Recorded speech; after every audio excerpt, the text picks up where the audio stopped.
Welcome to Beyond Fear, a place where the darkest nightmares come to life. Tell me, where are you watching from? Your room? A lonely road? Or maybe the place you shouldn't be? Wherever you are, brace yourself.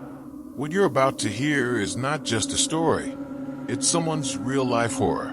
Put on your headphones and let's begin. I had been working in Lord Breckly's household for nearly a year, long enough to understand that silence was often safer than curiosity. He was not a man to be questioned, nor was he one to show kindness. The servants spoke of him only in whispers, their voices laced with unease. But no one dared to cross him. Ailee, his young mistress, was the only person in the house who ever stood up to him. She was striking, long auburn hair, sharp green eyes, and an air of quiet defiance. Though she had lived under Lord Breckly's rule for years, there was always something in her gaze that told me she longed to be free. It happened late one evening. The house had long since settled into its usual nighttime quiet, the only sound the distant ticking of the grand clock in the main hall. I had just extinguished my candle when the silence was shattered. A scream, piercing, desperate, echoed through the corridors. I bolted upright in my cot, my heart hammering. For a moment, there was nothing.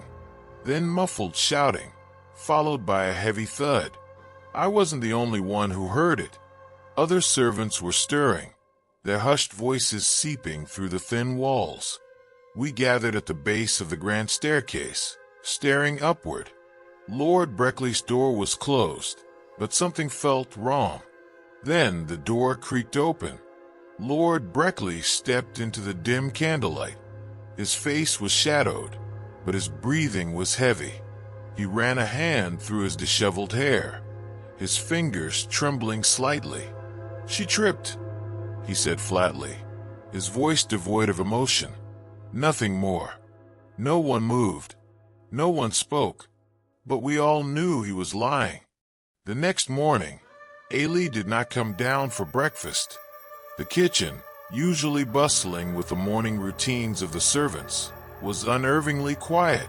I found myself glancing toward the grand staircase, half expecting to see her descending, her fiery hair catching the morning light. But she never appeared. Whispers filled the air. The other maids exchanged nervous glances, their voices hushed. Someone mentioned knocking on her door and receiving no answer. Another swore they had seen Lord Breckly leaving the house before dawn, his expression ashen. By midday, it became clear Ailee was gone. I forced myself to act as if nothing was wrong, scrubbing the stone floors and polishing silverware with hands that shook. But inside, my mind raced. Had she truly run away? Or had something far worse happened within the walls of this house? That night, as I lay in my cot, sleep refused to come. The wind howled outside, rattling the old window panes. Then, just as I began to drift, a sound pierced the silence. A low, anguished sob. I bolted upright, my breath hitching in my throat. The sound came again, closer this time. A woman's voice, whispering, trembling. I stumbled from my bed, clutching a candle. The corridor was empty, but the air was thick with something unseen, something pressing. The sound led me to the grand staircase, where the air turned ice cold. From above, in the direction of Lord Breckly's room, I heard it again. "Ailee." We had all assumed she was gone, but in that moment I knew she had never left. The following nights were plagued with an eerie tension that none of us dared to speak of. The house, once filled with the rhythmic sounds of routine, became suffocatingly quiet after dark. We moved through the halls like shadows, speaking in whispers, pretending not to hear the things that scraped against the edges of our reality. And then the wailing began. At precisely 10 o'clock, the sound of a woman's sobs echoed through the house. It was distant at first, barely distinguishable from the howling wind outside. But as the minutes passed, it grew louder, agonized, pleading, filled with a sorrow that sent shivers crawling up my spine. I wasn't the only one who heard it. The other servants huddled together in their quarters, some pressing their hands over their ears, others murmuring frantic prayers under their breath. "She's still here," one of the maids whispered, her face pale in the dim candlelight. "Ailee, she never left." A heavy knock sounded from the hallway, making us all jump. My heart pounded in my chest as I stepped forward, my hand trembling as I reached for the door. When I pulled it open, the corridor was empty, but the sobs, they were closer now.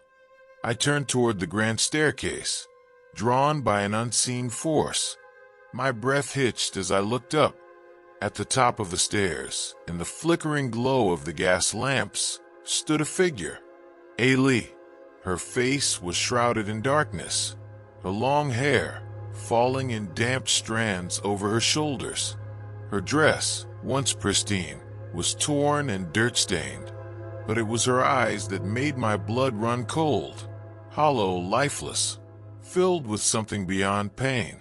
She raised a trembling hand and pointed, not at me, not at the others who now stood frozen behind me.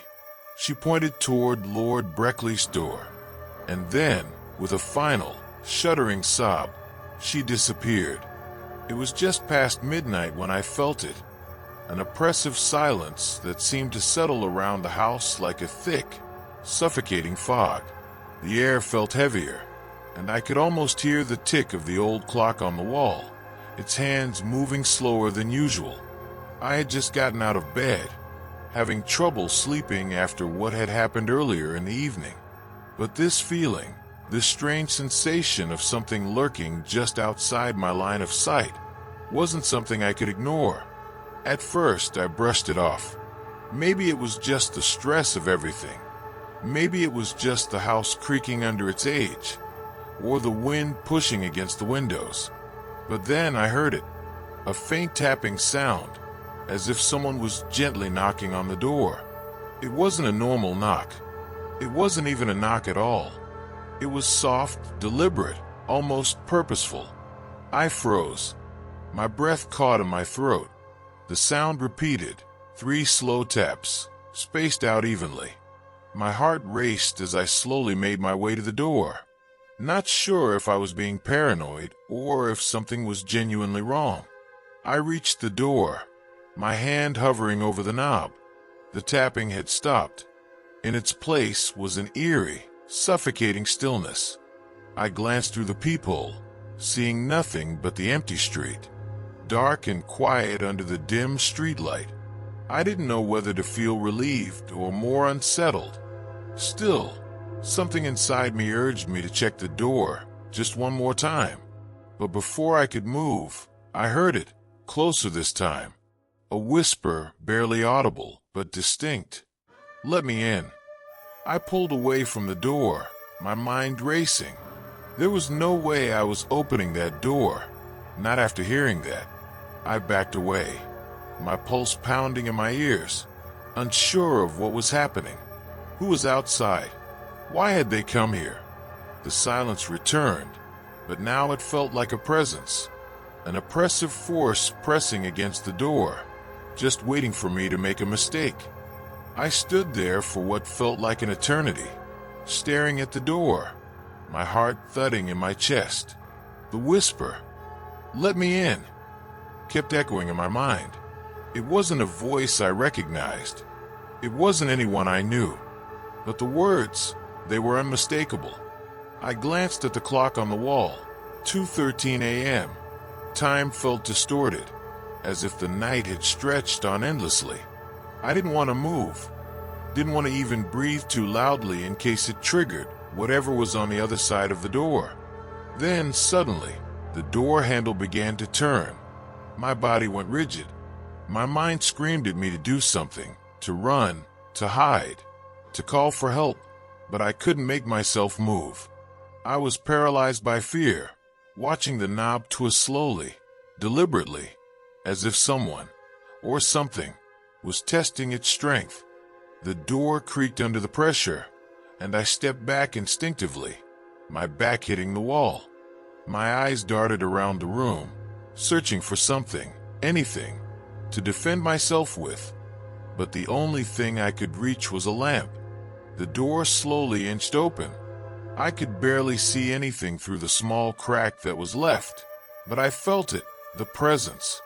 It was as if the air around me grew colder, and a deep, unsettling energy filled the room. My breath fogged in front of me, despite the house being warm from the heat I had left on earlier. "Hello," I called out, my voice shaking. There was no response, only silence, and then a footstep. Soft at first, but getting closer. I backed away even further, my legs nearly giving way under me. This wasn't just some prank. This wasn't something that could be easily explained. Whoever, or whatever, was at that door was not human. My instincts screamed that I had to get out of there, but I couldn't make myself move. The fear rooted me to the spot. I could hear it now, footsteps, slow and deliberate, moving across the floor outside my room. And then the whisper came again, but this time, it was different. It was no longer just a whisper. It was a voice, clear and unmistakable. "Why won't you let me in?" If you enjoyed this chilling story, don't forget to subscribe to Beyond Fear and hit the bell icon so you won't miss any of our upcoming videos. Here, you'll find more real stories filled with mystery, psychological horror, and the supernatural every week. Before you go, make sure to check out the 2 videos that just popped up in the end screen. I promise, they'll leave you with goosebumps. See you next time, if you dare.